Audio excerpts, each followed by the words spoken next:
Bien, seguimos contando entonces, Bianca, mientras se siguen sumando los que faltan. Estamos Bien. hablando del duopolio.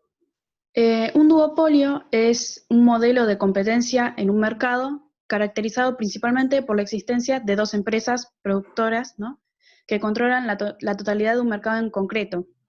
Por ejemplo, un duopolio que conocemos todos es Coca-Cola y Pepsi, que en el mercado de refrescos ellos dos son competencia.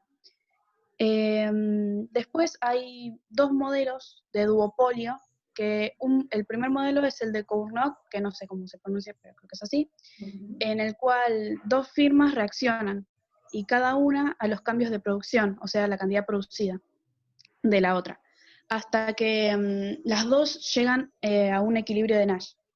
Después hay otro modelo de duopolio que es el de Bertrand, que entre las dos firmas, cada una asume que la otra no cambiará los precios en respuesta a las bajas de precios, ¿no? Y, y cuando las dos empresas alcanzan esa estrategia de no cambiar el precio, también llegan a un equilibrio de Nash. Se dice que en el duopolio los únicos dos productores de un bien se ponen de acuerdo para fijar un precio normalmente y no subirlo o bajarlo. De esta forma, digamos, como que se asocian. Es muy similar, también es muy similar esto al monopolio. Hasta ahí es lo que pude averiguar sobre un duopolio. Bien, Bianca, lo importante del duopolio, ¿sí?, es que es ahí como una combinación, como dice Bianca, entre el monopolio y el duopolio, ¿sí?, una combinación de ambas, pero acá es mucho más avanzado también esta cuestión de acordar, ¿sí?, porque fíjense que estas dos empresas, acordando, por ejemplo, precios, ¿sí?, aseguran que el consumidor, ¿sí?, termine eligiendo de alguna forma un producto u otro, no por precio quizás, sino por preferencia. ¿Sí? Difícilmente ustedes se hagan un Fernet con Pepsi, ¿sí? Van a comprar, por ejemplo, una Coca, ¿sí?, para hacerse un Fernet. Entonces, ahí están eligiendo no por precio, ¿sí?, sino por preferencia, ¿sí?, por gusto. Entonces, esto también es lo que buscan las empresas al fijar el tema de los. Bien, estamos con, gracias Bianca, la pregunta 8, esperen un cachito,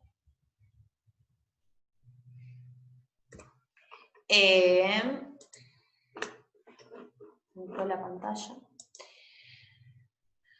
La pregunta 8, ¿qué es un monopsonio? Y estaba Andreotti y Hermosa, me parece que no está ninguna de las dos, ¿no?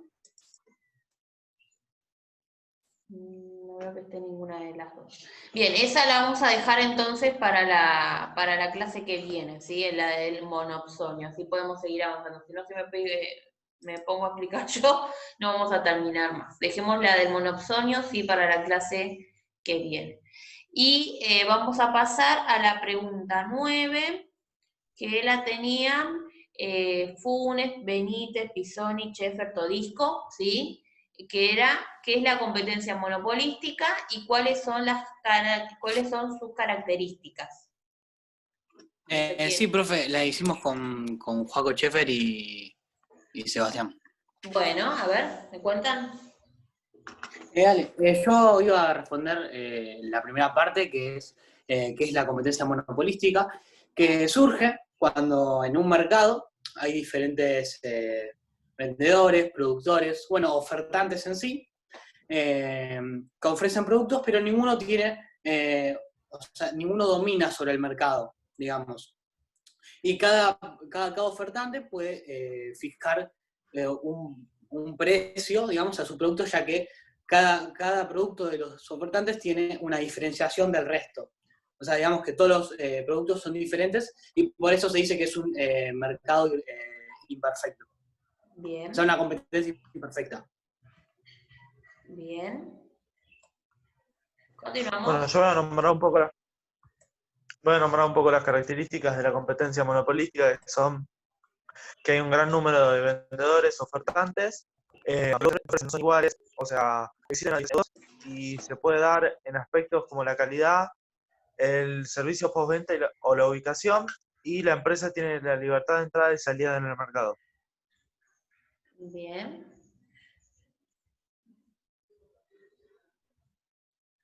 Sebas, no te escucho. Me parece que es tu micrófono, a ver. Fíjate si está bien enchufado. Ahí está, ¿me escuchás? Ahí está, ahora sí. Bueno, joya. Bueno, yo voy a hablar sobre los ejemplos. Bueno, arrancando por el mercado de ropa para niños. Las empresas no venden ropa idéntica y se diferencian en calidad, el diseño, la accesibilidad que hay al mercado, al local de venta de ropa para niños. Y no hay una gran variedad de, mm, de ejemplos. Tipo, también puede ser los auriculares, los cascos, por ejemplo, los auriculares gamers. Ofrecen una calidad de sonido y a eso es en lo que varía el precio. Ofrecen calidad de sonido, comodidad,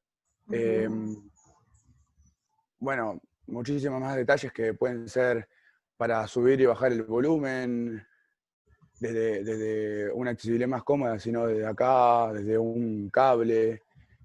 Y bueno, en resumen hay una gran variedad de ejemplos, como también pueden ser las galletitas. Los paquetes de galletas ofrecen diferentes sabores, diseños, que es lo que hacen el precio. Bien, ahí tenemos entonces la competencia monopolística. Pese a que los productos satisfacen la misma necesidad, si van a el productor, ¿sí? El que lo genere, va a tratar de diferenciarse del resto con algunas características, el empaque, la comodidad, por ejemplo, que decía ahí Seba, ¿sí? Entonces hace que el producto sea distinto, que yo elija, por ejemplo, comprar una paquete de galletitas porque trae más cantidad o porque el packaging me encantó, ¿sí? Entonces eso hace que se diferencie. Bien, continuamos. ¿Hasta ahí, Seba? ¿Está bien? Sí.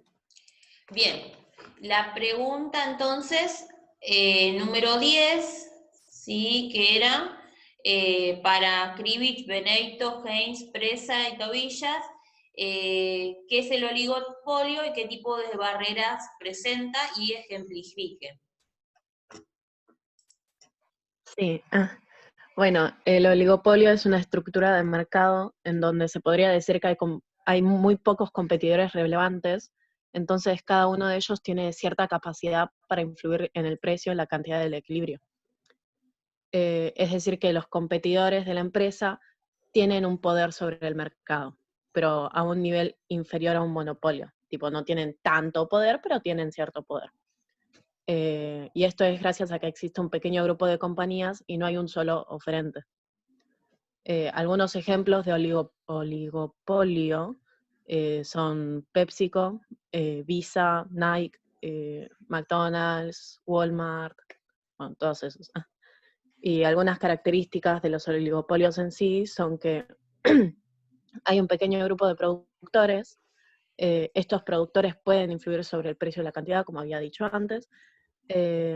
Son interdependientes, si estamos hablando estratégicamente. También suelen haber barreras de entradas, que es lo que van a decir después mis compañeros.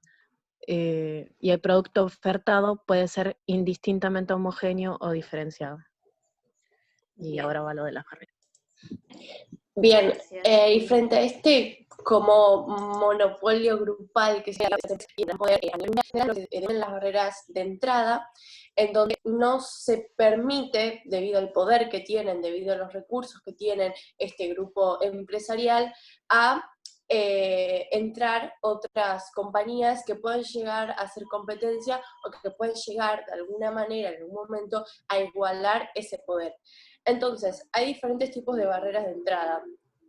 Más que nada, las características de las barreras de entrada se destacan por la complejidad en la situación financiera o por la complejidad en el ámbito social, es decir, en el reconocimiento de las empresas. ¿Por qué estas empresas no pueden avanzar tanto como, por ejemplo, Visa, PepsiCo, las que nombramos de este grupo? Es más que nada porque, primero, para empezar, no tienen la misma diferenciación de su marca, es decir, si hablamos en términos de marketing, no son tan conocidas como este grupo, que sí se presenta y ya lo reconoce todo el mundo a nivel mundial con tan solo poder ver el icono de las empresas. Después, lo referido a la situación financiera, se necesita una gran financiación para poder llevar a cabo las actividades que quiera la organización, y bueno, estas empresas lo presentan esa característica de tener grandes recursos monetarios para llevarlo a cabo, pero las empresas que intentan entrar a este círculo es muy difícil porque no suelen tener la misma cantidad de dinero para poder llevarlo a cabo. Después también se desarrolla lo que se llama economías de alcance, que bueno, esto tiene que ver con que muchas veces en la producción lo que se hace es intentar bajar los costos, que estas empresas son capaces de poder llevarlo a cabo, ya que presentan diferentes productos, tienen también los recursos financieros, pero las empresas que están entrando y se están intentando integrar en este grupo es muy difícil, ya que no tienen los recursos financieros necesarios para poder llevar a cabo esto, y además presentan solo un producto usualmente, entonces es como que al no presentar tanta cantidad de productos, eso también lleva a que esto suceda. Y después también tiene que ver un poco con los valores empresariales. En lo que buscamos, había un ejemplo de que, por ejemplo, si una compañía internacionalmente demuestra que tiene valores o que aboga por valores de la libertad de expresión, no podría, por ejemplo, instalarse o salir de un país en donde hay restricción a eso, y entonces eso también muchas veces genera esta restricción a que puedan abrirse un poco más y que puedan instalarse mundialmente, tales como los grupos empresariales como PepsiCo, Visa. Así que esas serían como las barreras de entrada en general que obstaculizan a diferentes organizaciones e industrias a poder llegar a tener este nivel. Bien, gracias Regina. Ahí muy clara las tipos de barrera de entrada. Bien, creo que sigue Sofi, que ahí prendió el micrófono. Sí, primero, perdón que no prendo la cámara, pero estoy con mala conexión y si no se me corta todo y no se escucha. Te escuchamos, Sofi. Bueno, básicamente las barreras de salida son lo mismo que las de entrada, o sea, son obstáculos que detienen o impiden, pero en vez de la entrada, la salida de una empresa o un mercado específico, ¿no? Están totalmente asociadas con las pérdidas que se pueden llegar a generar en una empresa. Y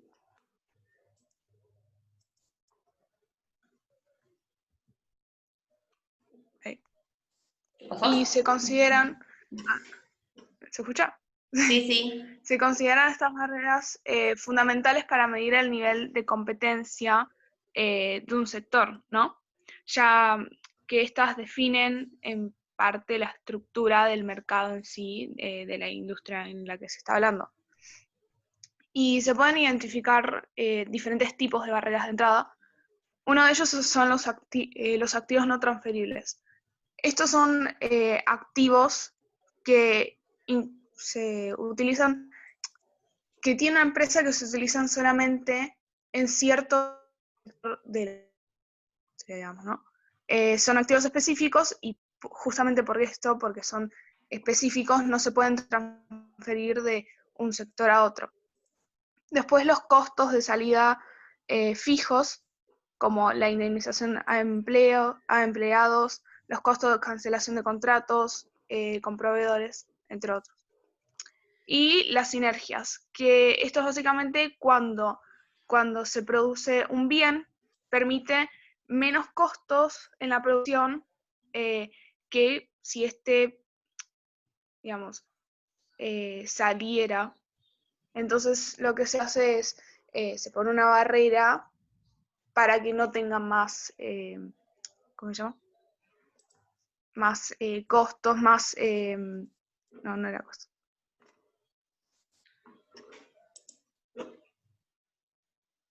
A ver. Bueno, sí, se pone para que no tenga más, más costos. Y Bien. básicamente son esos. Bien. Bien, Sofía. Gracias por las barreras de salida, entonces. Bien, otra cuestión, ¿sí? Es el punto número 11, ¿sí? Que va a ser nuestra última pregunta, que le tocaba al grupo de Calaza, si no mal no recuerdo, que tenía que ver con qué era el cartel, ¿no? ¿Estamos de acuerdo? Sí, profe. Última pregunta, ¿qué es el cartel? ¿Cómo se conforma? ¿Y cuáles son los objetivos? Y mencioné ventajas y desventajas del cartel. Que la tenían un poco clara, de por ahí a los que iban a la ONU me daban algunos ejemplos ahí del tema del cartel. Bien. Cuéntenme un poquito y ya terminamos. Sí, tiene que empezar Mariana, pero se le fue, no sé qué. A ver, esperemos. Ahí se unió de nuevo. Ahí está. Bien. Ahí está Mariana. Ahí está. Sí, se me cayó el wifi recién. Bueno. Bueno, a nosotras nos tocó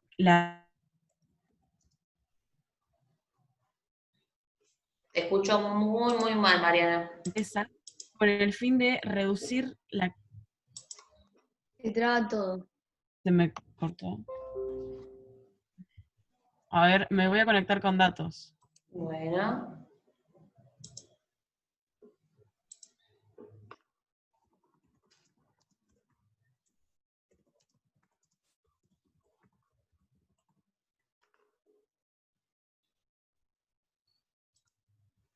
¿Me ven bien?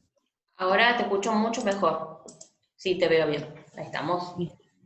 Sí. Bueno, el cartel sería un acuerdo formal entre dos o más empresas con el fin de reducir la competencia propia del mercado y la competencia entre ellas, y por otro lado también aumentar sus beneficios. Un cartel se forma a través de un acuerdo, y para llegar a ese acuerdo, distintas empresas competidoras, rivales, se reúnen y establecen un cese de competencia. A través de este cese de competencia establecen llevar al mercado productos similares, iniciar una relación de cooperación y principalmente intentar mantener una superposición en el mercado ante otras empresas competidoras, más pequeñas por lo general. Generalmente un cartel se funda bajo conceptos capitalistas y a partir de empresas que buscan cierta cooperación y aumentar su poderío. Consiguen comportarse como un monopolio, pero con varias cabezas, porque está conformado por varias empresas, en donde el perjudicado es el consumidor.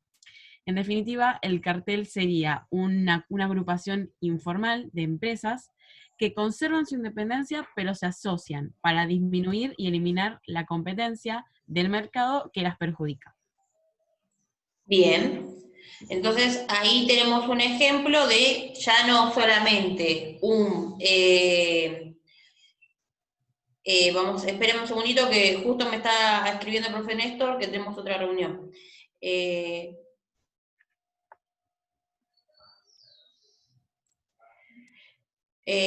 No solamente teníamos un conjunto de empresas que por ahí competían en un mercado, sino fíjense que ahora se lleva a un conjunto gigante, ¿sí?, de empresas que obviamente fijan un montón de cuestiones como por ejemplo los precios, distribución y demás, como ahí nos contaba Mariana.